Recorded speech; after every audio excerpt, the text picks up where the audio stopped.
Hello friends, मैं Rahul Sharma, advocate. Learn law beyond theory एक mission है।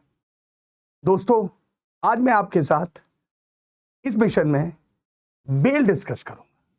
मिशन कहते हैं bail is a rule and jail is an exception. हर क्रिमिनल लॉयर के लिए बेल एक स्ट्रैटेजी है। जो बेल का प्रिंसिपल है दोस्तों, वो दो कॉन्सेप्ट पे बेस्ड है। पहला concept presumption of innocence until proven guilty, और दूसरा फंडामेंटल राइट टू लिबर्टी। जब भी कोई भी आदमी he is being implicated for an offence और एन कॉग्निजेबल ऑफेंस, तो वो अप्रोच करता है एक एडवोकेट को और पहला क्वेश्चन पूछता है, दोस्तों आप बेल हो जाएगी? मुझे याद है जब मैं इनिशियल डेज में इस प्रैक्टिस को ज्वाइन किया था, हम दोस्त लोग मजाक में बोला करते थे, बेल तो बेल, नहीं तो फेल। दोस्तों, मुझे एक बात याद है, जब मैं इस प्रोफेशन को ज्वाइन किया था तो हमारे एक बैचमेट और हमारा friend Amit is a good criminal lawyer, वो कहता था, राहुल भाई, डिफेंस लॉयर क्या होता है मालूम है? When your first bail is rejected and because of your strategy your client has a faith upon you, तो इसका मतलब आप गुड क्रिमिनल लॉयर। मेरी कोशिश रहेगी दोस्तों, आज इस वीडियो से आपके सामने बेल एंड इट्स स्ट्रैटेजी को डिस्कस करूं। फर्स्ट शेड्यूल ऑफ बीएनएसएस और सीआरपीसी ने 6 पार्ट में डिवाइडेड है। First part is section, second part is offence, third part is punishment, fourth part is cognizable और non cognizable, fifth part is bailable और non bailable, और six part by what court the matter will be tried. Cognizable का मतलब हम simple language में ये समझे कि where the policeman arrest a person without a warrant. दोस्तों, बेल और बेलेबल, नॉन बेलेबल हम सब जानते हैं। Bail is a matter of right and if a person furnishes surety, the concerned officer or the court is duty bound to give him, subject to the satisfaction of court. First schedule में 2 बातें और लिखी हुई है जो मैं समझता हूं कि रेलेवेंट है हमारे लिए। फर्स्ट शेड्यूल कहता है कि expression magistrate of first class, जो जहां पर भी मेंशन है, वो एग्जीक्यूटिव मजिस्ट्रेट को इंक्लूड नहीं करेगा। दूसरी बात कॉग्निजेबल ऑफेंस को डिफाइन करता है। हमें फर्स्ट शेड्यूल को देखकर यह पता चल जाता है कि ऑफेंस कॉग्निजेबल है कि नॉन कॉग्निजेबल है, कितना पनिशमेंट है, क्या स्ट्रैटेजी बनानी है। बेल बताने से पहले मैं ऑनरेबल सुप्रीम कोर्ट की judgement Arnesh Kumar versus state of Bihar बताना चाहता हूं। Arnesh Kumar versus state of Bihar में नक्सल जो मैं समझाऊं उसके अंदाज से, for an offence where the punishment is less than 7 years, there are 2 things which every police officials before arrest has to consider. A has committed an offense. B, what is the necessity of his arrest? मुझे arrest के समय भी recently हम देख रहे हैं पराबीर पुरकस्थ्या वाली judgement में 2 चीजें बड़ी अच्छी से लिखी हुई है। Reason for arrest and ground of arrest. Reason of arrest क्या होता है दोस्तों? It is a formal requirement, arrest memo में मेंशन है। दोस्तों, ground of arrest means the police official or the concerned investigating officer has to satisfy that what necessitated him for arrest. दोस्तों, bell से पहले इन सब बातों को जानना हमें बहुत जरूरी है। Bail was not defined in CRPC दोस्तों, but in BNSS Act bail is defined. Bail section 2B of BNSS क्या कहता है दोस्तों? Bail means release of a person accused of or suspected of commission of an offense from the custody of law upon certain condition imposed by an officer or court on execution by such person of a bond or a bail bond. दोस्तों, 2 और provision BNSS में आए, 2D and 2E. 2D कहता है bail bond means undertaking for release with surety. 2E कहता है bond means a personal bond or an undertaking for release without surety. Bail के लिए एक अच्छी स्ट्रैटेजी बनानी बहुत जरूरी है दोस्तों। बेल के लिए अगर स्ट्रैटेजी अच्छी बनेगी तो आप एक अच्छे से कोर्ट में आर्ग्यू कर सकते हो। जब आप कोर्ट में आर्ग्यू करोगे, कोर्ट को आपको यह सेटिस्फाई करना है दोस्तों that why you deserve to remain at liberty. Case के हर स्टेज पे बेल की एक डिफरेंट स्ट्रैटेजी होती। आज दोस्तों हम बेल, टाइप्स ऑफ बेल और कैसी स्ट्रैटेजी होगी उसकी समझाने की एक कोशिश करूं। दोस्तों बेल्स को मैंने 5 पार्ट में डिवाइड किया है। Anticipatory bail, default bail, regular bail, interim bail and transit bail. दोस्तों एंटिसिपेटरी बेल कब लगती है? Before arrest. कौन देता है एंटिसिपेटरी बेल? सेशन कोर्ट और ऑनरेबल हाई कोर्ट। कौन सा प्रोविजन है दोस्तों? 438 ऑफ सीआरपीसी और 482 ऑफ बीएनएसएस। प्रोविजंस आप पढ़ सकते हो दोस्तों। दूसरा होता है डिफॉल्ट बेल। डिफॉल्ट बेल कब आएगा? जब आप अरेस्ट हो गए और the investigating agency has failed to submit the chargesheet within the contemplated period as investigated under law. उसमें कहां पे लगेगी इसकी बेल? अगर एनडीपीएस का केस या स्पेशल कोर्ट का केस तो स्पेशल कोर्ट में, या कंसर्न मजिस्ट्रेट के यहां जो अक्यूज रहनुमाई में पेश होता है, या कॉम्पिटेंट कोर्ट। 2 प्रोविजन उस समय हमें याद रखने हैं दोस्तों, 167(2) सीआरपीसी एंड 187(3) बीएनएसएस। दोस्तों तीसरी कैटेगरी मैंने रखी है regular bail. The most important aspect of bail, regular bail. Regular bail कब फाइल होती है दोस्तों? After arrest. रेगुलर बेल हम कब फाइल करेंगे दोस्तों? After arrest. कहां पर हम फाइल कर सकते रहते हैं? मजिस्ट्रेट कोर्ट में, सेशन कोर्ट में और ऑनरेबल हाई कोर्ट। कौन से रिलेटेड प्रोविजन है दोस्तों? 437 CrPC, 439 CrPC, 437 is related to magistrate court and 439 CRPC with honorable high court and session court। जो अब नया प्रोविजन हो गया बीएनएसएस में दोस्तों, 478 एंड 480 ऑफ बीएनएसएस एक्ट। दोस्तों चौथी कैटेगरी है इंटरिम बेल। इंटरिम बेल को हम टेम्पररी बेल भी कहते हैं दोस्तों। वो interim bell can be filed even after arrest. Sorry दोस्तों मैं लिखना भूल गया था। ये हम कहां फाइल कर सकते हैं? मजिस्ट्रेट के कोर्ट में, सेशन कोर्ट में और honourable high court. Relevant provisions कौन सा है? जो बेल का है वही रेलिवेंट प्रोविजंस है इंटरिम बेल का दोस्तों। 437 CrPC and 439 CrPC and now 478 and 480 of BNSS act. दोस्तों पांचवा बेल कहते हैं ट्रांजिट बेल। ट्रांजिट बेल हम कहां फाइल कब करेंगे? Before arrest. For transit to jurisdictional court. कहां? हम बिफोर अरेस्ट करेंगे। साहब मैं तो रहने वाला दिल्ली का हूं और एफआईआर हो गई है बॉम्बे में। उस केस में हम दिल्ली की कोर्ट में जहां हम रिसाइड करते हैं वहां कौन सी बेल फाइल करते हैं दोस्त? तो transit bail. It is the kind of anticipatory bail दोस्तों। Therefore the jurisdiction to file transit bail live before the learned session court and honourable high court where the person resides. दोस्तों bail एक strategy है, एक litmus test है इसका एक वकील का।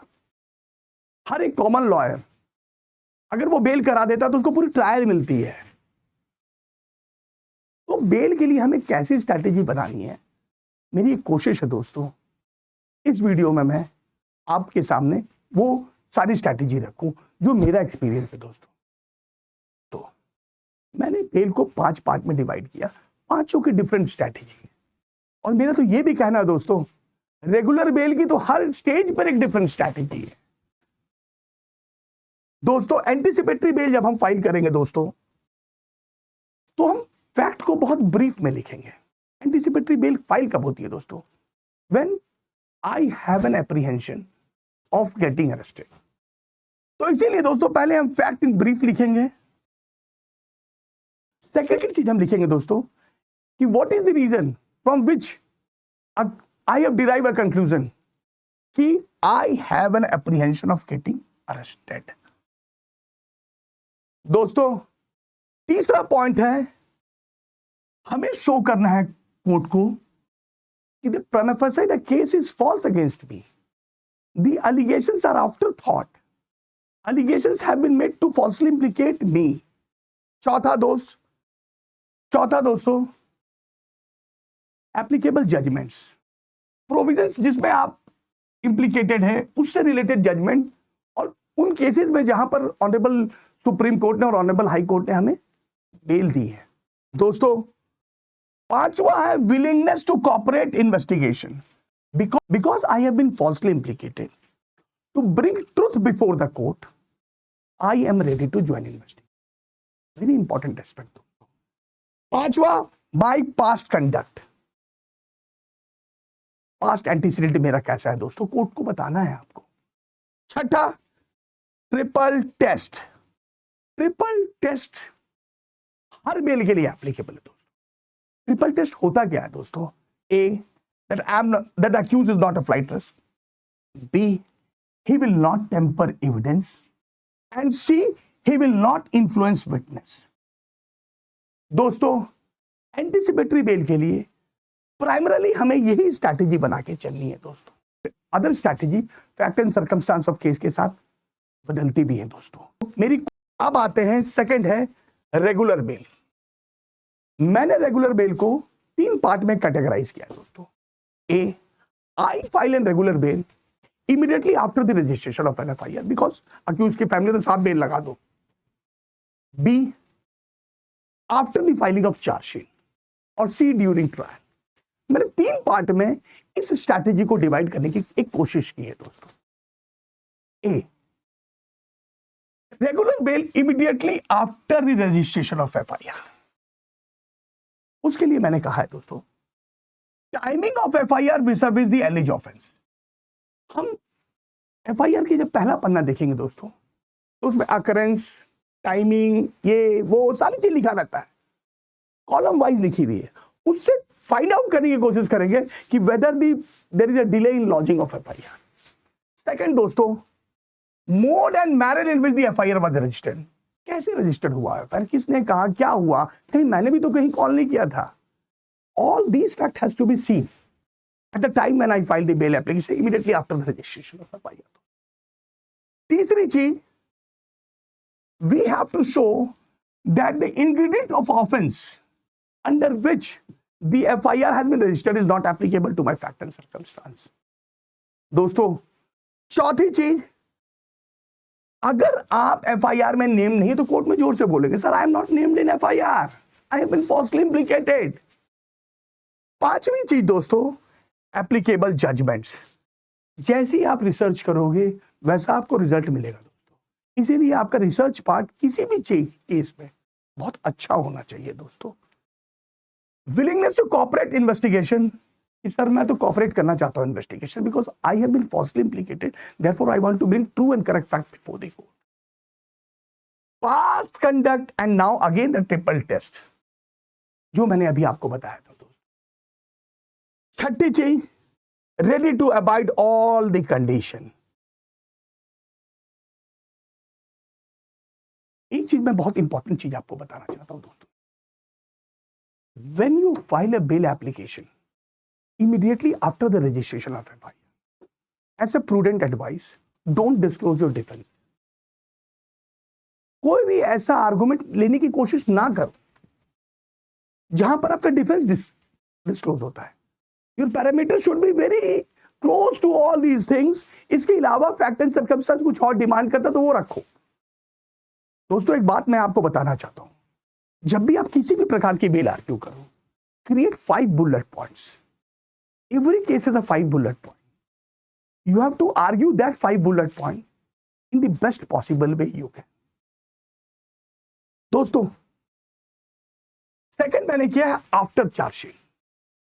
When you file a regular bail after charge sheet, दोस्तों एक बात याद रखना, जब भी आप बेल फाइल करो आफ्टर चार्ज शीट, तो जो पहली कंडीशन थी after the registration of FIR, all condition are applicable also for filing a regular bail after charge sheet.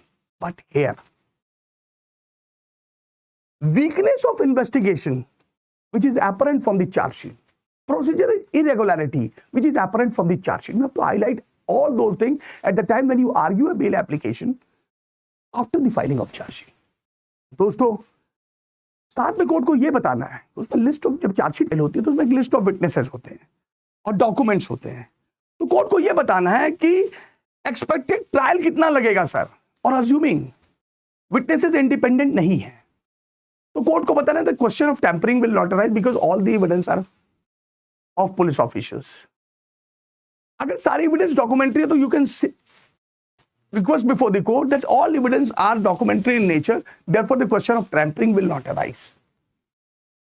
Past antecedent, हाँ, साथ में दोस्तों एक बात और मैं आपको यहां पर भी बताऊंगा. Now because investigation is complete, in the first part I have stated don't disclose your defense until unless it is required. Similarly यहां पर भी आप अपने एविडेंस को लेस एम्फेसिस दोगे बिकॉज एविडेंस तो ट्रायल के बाद खुलेगा, जब आप सजेशन दोगे, जब अपना क्रॉस करोगे.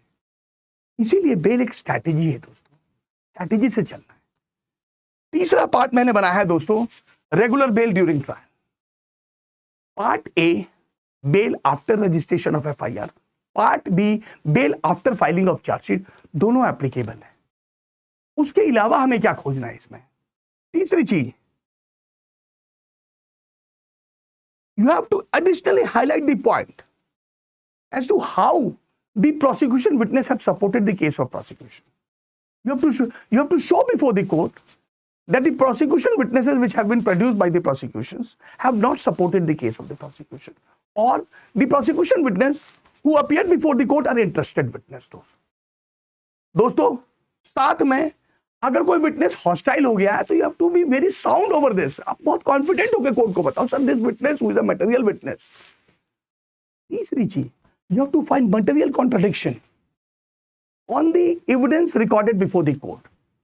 You have to find out the material contradiction and show the material contradiction at the time when you argue the bail during trial. यहां पर दोस्तों आप अपना डिफेंस भी डिस्क्लोज कर सकते हो, but you should be very much confident.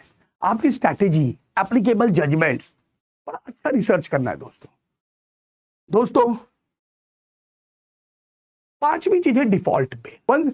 Default bell का जो कंसेप्ट है वो सेक्शन 167 सीआरपीसी और 187 बीएनएसएस एक्ट से है. दोनों सेक्शंस ने पनिशमेंट की इन अकॉर्डेंस विद इन्वेस्टिगेशन का टाइम प्रिस्क्राइब कर रखा है जब अक्यूज अरेस्ट हो चुका है.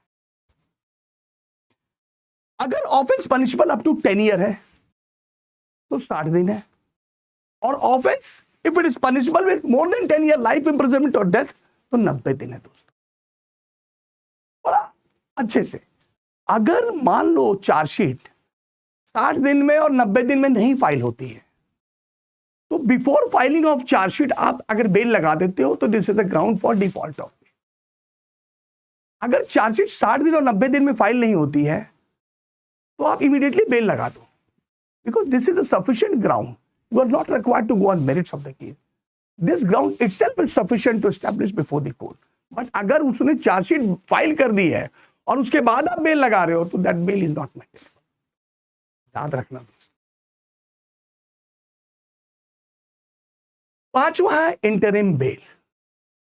Interim bail is a temporary bail. वो कब मिलता है?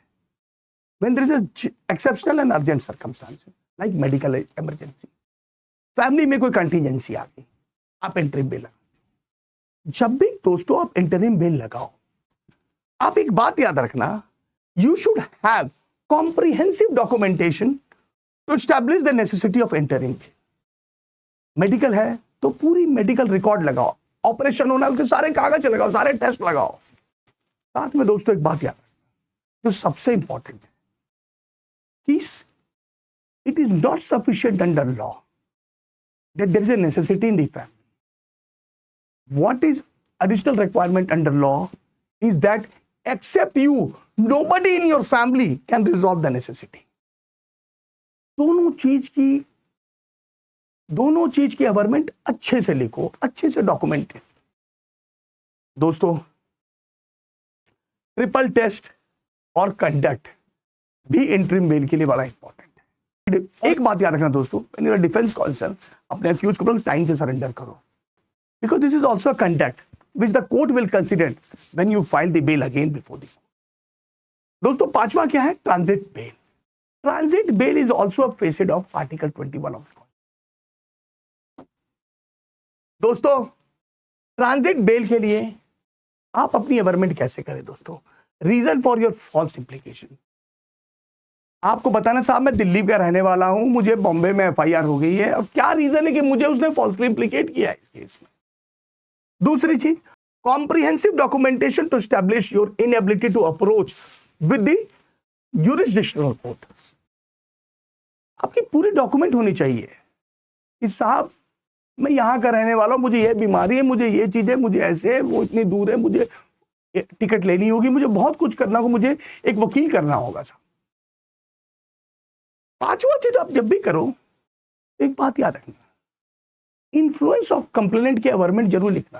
कंप्लेनेंट वहां का बहुत मजबूत आदमी है साहब, वो फॉल्स कंप्लेंट कर दिया मेरे ऊपर, मुझे जस्टिस मिलनी चाहिए साहब, मुझे जस्टिस मिलने के लिए कुछ टाइम दिया जाए साहब। By because transit bail is a temporary bell.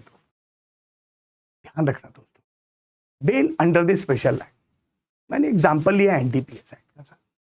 NDPS act में सेक्शन 37 का एक बार है। सेक्शन 37 का बार कॉमर्शियल क्वांटिटी के लिए, कॉमर्शियल क्वांटिटी ऑफ कॉन्ट्राबैंड के लिए। दोस्तों याद रखना, under section 37 there are two conditions which is required to be satisfied before the court. First, reasonable ground of false implication. B, not likely to commit offense. To establish the case for a reasonable ground of false implication, you have to show before the court. These are the violation of the mandatory provisions as investigated under chapter 5 of the NDPS Act. Second चीज, court को यह बताना है कि why these mandatory provisions have been violated, why independent witness was not joined in the case, only because मुझे falsely implicate करना था। Second चीज दोस्तों, आपका एंटीसीडेंट 37 इन कॉमर्शियल क्वांटिटी के लिए बहुत इंपॉर्टेंट हो जाता है। इसी तरह से हर स्पेशल एक्ट में एक बार होता है, उस बार को हटाने के लिए आपको मैंडेटरी प्रोविजंस पे जाना हो। दोस्तों याद रखो, आपको अपनी केस में कितनी क्लैरिटी है, आप कितना कॉन्फिडेंटली अपने केस को बताते हो, आप कितना रिसर्च किए हो उस चीज पर, ये सारा मटेरियल, ये सारा चीज मटेरियल है when you argue your bail application. दोस्तों ये एक मेरी कोशिश थी अपने एक्सपीरियंस को शेयर करना। मैं एक बात और बोलता हूं दोस्तों, every fact and circumstance of a case makes you to think for other additional strategy. These are primary strategies. Other strategy you have to frame. Thank you very much, दोस्तों।